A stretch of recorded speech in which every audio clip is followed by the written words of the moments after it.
கௌதம் அம்மா சேனல் நேயர் அனைவருக்கும் வணக்கம். இது சிவாலயா இயற்கை மருத்துவமனை. இந்த மருத்துவமனையுடைய மெடிக்கல் டைரக்டராக நான் இருக்கேன். என் பெயர் டாக்டர் மருதராஜ்.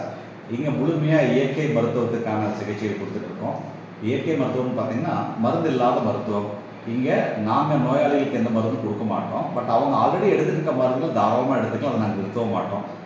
இங்கே நம்ம மெயினாக என்ன பண்ணுறோம் பார்த்தீங்கன்னா, இது வந்து வாழ்வியலுக்கான ஒரு பயிற்சி மையம். இது ஹாஸ்பிட்டல்னே சொல்லக்கூடாதுங்க, இது ஒரு ஆரோக்கியத்துக்கான பயிற்சி கூடம். இங்கே இயற்கை மருத்துவ சிகிச்சையான நீர் சிகிச்சை, மண் சிகிச்சை, வாழை இலை குளியல், மருத்துவ ரீதியான மசாஜ், யோகா, மூச்சு பயிற்சி, பிசியோதெரப்பி, அக்குபஞ்சர், இது போன்ற சிகிச்சையெல்லாம் கொடுக்குறோம். அது மட்டும் இல்லாமல் ஒரு தரமான இயற்கை உணவை எப்படி எடுத்துக்கணும் அப்படிங்கிறதுக்கான ஒரு அனுபவபூர்வமான ஒரு விஷயத்தையும் இங்கே வரக்கூடிய பயனாளிகளுக்கு நாங்கள் கொடுக்குறோம். ப்ராக்டிக்கலாக இது வீட்டில் போய் எப்படி ஃபாலோ பண்ணலாங்கிற விஷயத்தை கற்றுக் கொடுக்குறோம். இங்கே வரக்கூடிய எந்த ஒரு நோயாளியும் எங்களுடைய வாடிக்கையாளர் நாங்கள் பார்க்கறது இல்லை. வரக்கூடிய ஒவ்வொருத்தரும் தங்களுடைய பிரச்சனையை தாங்களாகவே சரி பண்ணக்கூடிய ஆற்றலையும் சக்தியும் உருவாக்கக்கூடிய ஒரு சுயசார்பு நபராக உருவாக்குறது தான் எங்களுடைய விருப்பம். Okay, thank you.